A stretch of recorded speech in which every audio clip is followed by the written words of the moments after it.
बिस्मिल्लाहिर्रहमानिर्रहीम। Chapter number 4, second year chemistry. ये जो चैप्टर है इसके दो हिस्से हैं। फर्स्ट पार्ट में हम फिफ्थ ए ग्रुप के एलिमेंट्स को डिस्कस करते हैं और सेकंड पार्ट में हम सिक्स्थ ए जो एलिमेंट्स हैं उनको डिस्कस करते हैं। अच्छा, ये जो न्यू पीरियोडिक टेबल है ना, जिसमें हम 5A जिन्हें कह रहे हैं, न्यू पीरियोडिक टेबल में ग्रुप नंबर 15 है। और इसी तरह से जो सिक्स्थ ए है वो न्यू पीरियोडिक टेबल में ग्रुप नंबर 16 है। एक ऑक्सीजन की फैमिली, एक नाइट्रोजन की फैमिली है। तो आज हम फर्स्ट हाफ जो है वो नाइट्रोजन फैमिली के जो मेंबर्स हैं, जो एलिमेंट्स हैं, उनको और उनके कंपाउंड्स को डिस्कस करेंगे। तो सबसे पहले तो ये चैप्टर शॉर्ट क्वेश्चंस के लिए है। शॉर्ट क्वेश्चन इसमें से पूछे जा सकते हैं आपसे। तो ग्रुप फिफ्थ ए के जो एलिमेंट्स हैं, जो हमारा फर्स्ट हाफ का हिस्सा हैं, उनमें कौन कौन से एलिमेंट्स हैं। सबसे ऊपर नाइट्रोजन है, फिर फास्फोरस है, आर्सेनिक है, एंटीमनी है और बिस्मिथ है। अच्छा, ये टॉप टू बॉटम है, ये ग्रुप के हैं, ये पीरियड के नहीं है। ऐसे मैंने लिख दिया, इसको यूँ नहीं समझना कि ये पीरियड के ही एलिमेंट्स हैं। ये ग्रुप है, 15 ग्रुप। ये नाइट्रोजन है, उसके नीचे यहाँ पे फास्फोरस है, फिर आर्सेनिक है, फिर एंटीमनी है और फिर बिस्मिथ है। ये एक ही ग्रुप के एलिमेंट्स हैं, एक पीरियड के नहीं है। इन्हें लेफ़्ट टू राइट लिखने का मतलब आपने पीरियड नहीं समझना, ये ग्रुप है। अच्छा, उसके बाद देखिए, एक ही ग्रुप में कुछ चीज़ें इंक्रीज़ होती हैं और कुछ चीज़ें डिक्रीज़, जो कि हम बहुत पहले से डिस्कस कर चुके हैं। फर्स्ट ईयर में भी पढ़ चुके हैं आप कि टॉप टू बॉटम ग्रुप में आयोनाइजेशन एनर्जी डिक्रीज़ होती है, इलेक्ट्रॉन अफिनिटी डिक्रीज़ होती है, इलेक्ट्रोनेगेटिविटी डिक्रीज़ होती है। ये तमाम चीज़ें न्यूक्लियर चार्ज साइज़ के इन्वर्सली प्रोपोर्शनल हैं। न्यूक्लियर चार्ज के डायरेक्टली प्रोपोर्शनल हैं, जबकि साइज़ के इन्वर्सली प्रोपोर्शनल हैं। टॉप टू बॉटम साइज़ जो है वो इंक्रीज़ हो रहा है, तो ये तमाम चीज़ें टॉप टू बॉटम डिक्रीज़ होंगी। Atomic radius, ionic radius, melting and boiling points increase होंगे। ग्रुप नंबर फिफ्थ जो ए एलिमेंट्स है या 15th ग्रुप के एलिमेंट्स हैं, उनकी top to bottom ionization energy, electron affinity और जो इलेक्ट्रोनेगेटिविटी की वैल्यू है ये डिक्रीज़ होगी। याद रखिए, अब इसमें से एमसीक्यूज़ पूछ सकते हैं आपसे। जैसे मैं आपसे पूछूं कि इनमें से सबसे कम आयोनाइजेशन एनर्जी किसकी है, तो वो बिस्मिथ की है, क्योंकि टॉप टू बॉटम डिक्रीज़ हो रही है। सबसे बॉटम पे है, नीचे नीचे बिस्मिथ है। और सबसे ज़्यादा आयोनाइजेशन एनर्जी नाइट्रोजन की है। तो फास्फोरस और आर्सेनिक में से किसकी आयोनाइजेशन एनर्जी या इलेक्ट्रॉन अफिनिटी ज़्यादा है? फास्फोरस की, और आर्सेनिक की कम है। इस तरह आपसे एमसीक्यूज़ पूछ सकते हैं इसमें से। तो atomic radius, ionic radius, melting boiling point, इनके टॉप टू बॉटम इंक्रीज़ होते हैं। एटॉमिक रेडियस और आयोनिक रेडियस का तो सबको पता है कि ये टॉप टू बॉटम ग्रुप में साइज़ इंक्रीज़ होता है, तो एटॉमिक रेडियस और आयोनिक रेडियस भी इंक्रीज़ ही होंगे। लेकिन मेल्टिंग और बॉयलिंग पॉइंट क्यों इंक्रीज़ होते हैं, इसको आप कैसे याद रखेंगे? तो क्योंकि ये जितने भी एलिमेंट्स हैं, नाइट्रोजन, फास्फोरस, आर्सेनिक, इवन के एंटीमनी भी, ये मॉलिक्यूल्स की फॉर्म में एग्जिस्ट करते हैं। जैसे नाइट्रोजन है वो N2 की फॉर्म में एग्जिस्ट करेगा, फास्फोरस P4 की फॉर्म में एग्जिस्ट करता है। तो ये मॉलिक्यूल्स हैं। और मॉलिक्यूल्स भी कौन से हैं? होमो एटॉमिक मॉलिक्यूल्स हैं, एक जैसे एटम्स के मिलने से बन रहे हैं। तो नॉन पोलर मॉलिक्यूल्स हैं। और नॉन पोलर मॉलिक्यूल्स का जो मेल्टिंग और बॉयलिंग पॉइंट है, पहले भी बताया था बेटे, याद रखिएगा। मेल्टिंग और बॉयलिंग पॉइंट का मतलब होता है इंटरमॉलिक्यूलर फोर्सेस को ब्रेक करना in case of covalent compounds. तो ये इंटरमॉलिक्यूलर फोर्सेस को आप ब्रेक करेंगे, जितनी एनर्जी रिक्वायर्ड होगी वो मेल्टिंग और बॉयलिंग पॉइंट होगा। तो ये intermolecular forces non polar molecules में कौन सा होता है? नॉन पोलर मॉलिक्यूल्स में वांडर वाल फोर्सेस हैं। और वांडर वाल फोर्सेस साइज़ के डायरेक्टली प्रोपोर्शनल होते हैं। तो जितना साइज़ किसी मॉलिक्यूल का लार्जर होगा, उतनी वांडर वाल फोर्सेस की जो स्ट्रेंथ होगी वो उतनी ज़्यादा होगी। तो इसलिए size top to bottom increase होगा। सबसे ज़्यादा साइज़ बिस्मिथ का है, और इस तरह से सबसे ज़्यादा स्ट्रॉन्गर जो वांडर वाल फोर्सेस हैं वो बिस्मिथ में हैं। तो वांडर वाल फोर्सेस इंक्रीज़ इनकी स्ट्रेंथ होगी, तो उनके मेल्टिंग और बॉयलिंग पॉइंट भी इंक्रीज़ हो जाएंगे। अगर इस इंटरमॉलिक्यूलर फोर्स को तोड़ने के लिए ज़्यादा एनर्जी रिक्वायर्ड है, तो इसका मतलब है कि वही ज़्यादा एनर्जी जो रिक्वायर्ड है, उसी एनर्जी को तो हम मेल्टिंग और बॉयलिंग पॉइंट कह रहे हैं। जितनी एनर्जी उन्हें चाहिए इस इंटरमॉलिक्यूलर फोर्स को ब्रेक करने के लिए। तो साइज़ ज़्यादा, तो वांडर वाल फोर्सेस की स्ट्रेंथ ज़्यादा होगी और मेल्टिंग और बॉयलिंग पॉइंट ज़्यादा होगा। और तीसरी जो इम्पोर्टेंट बात है, इनके जो ऑक्सीडेशन स्टेट्स हैं +3 और +5 हैं।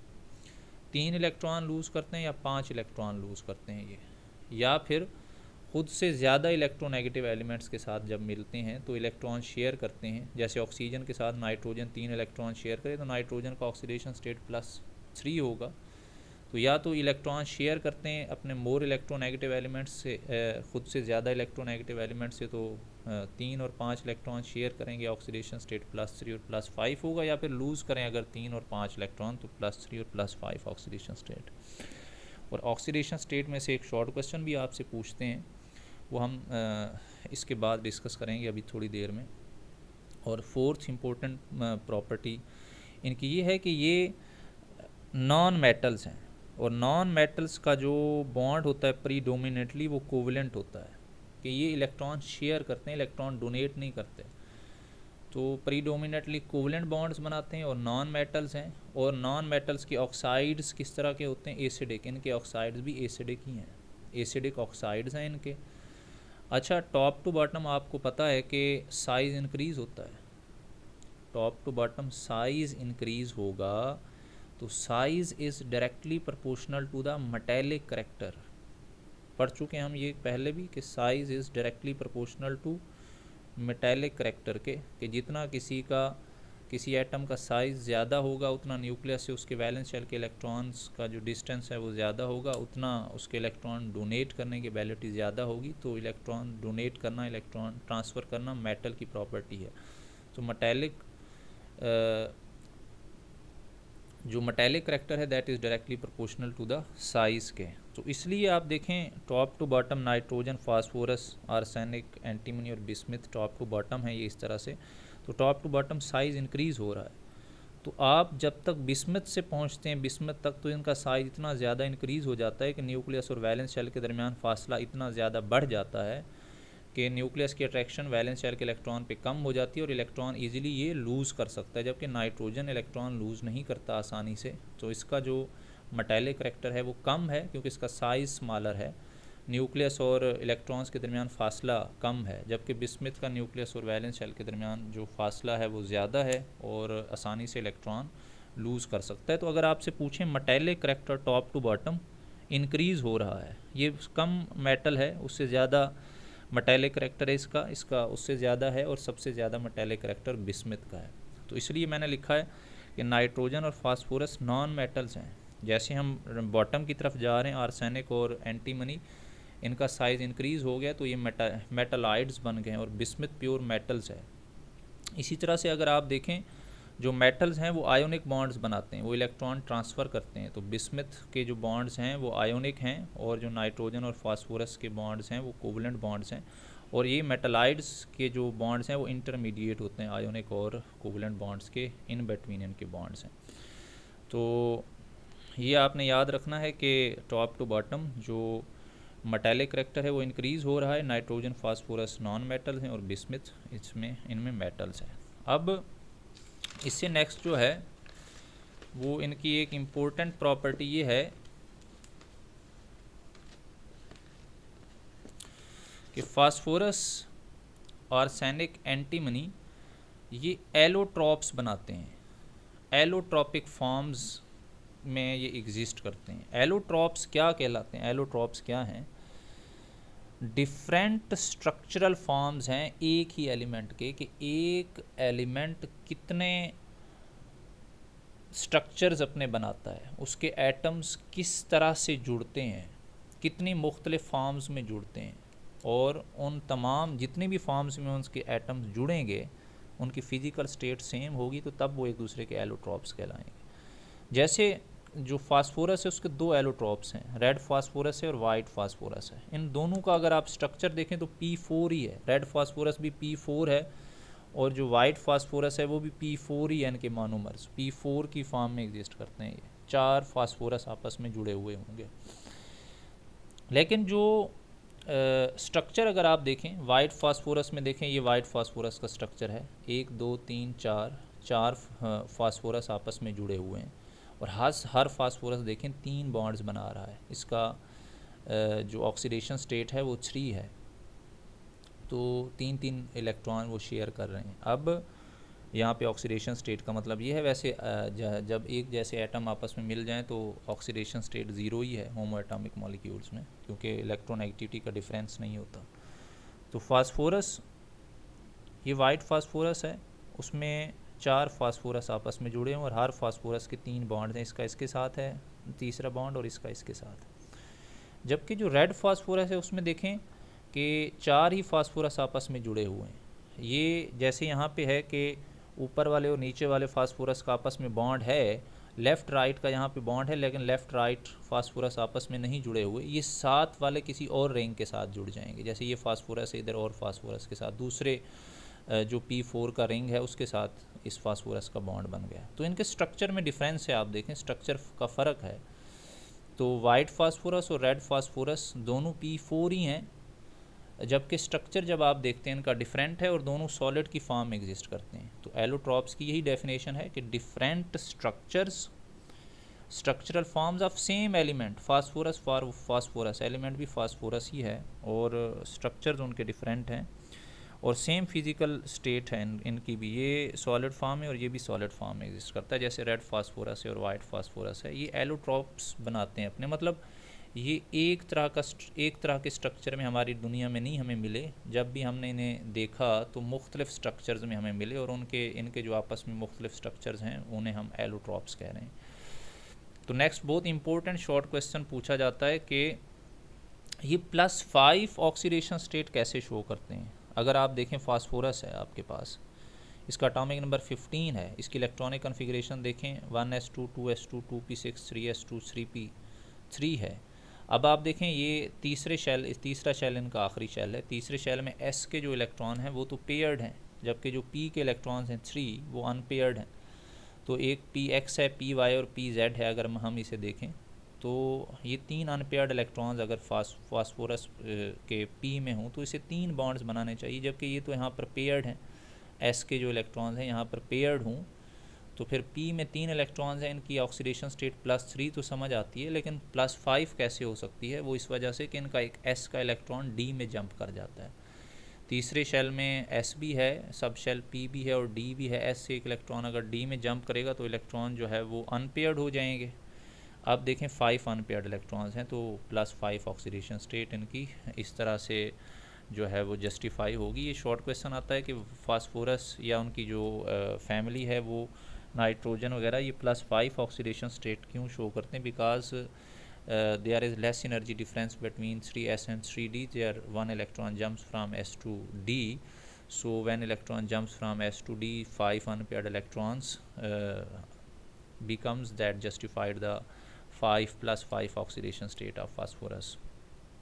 तो ये आपके पास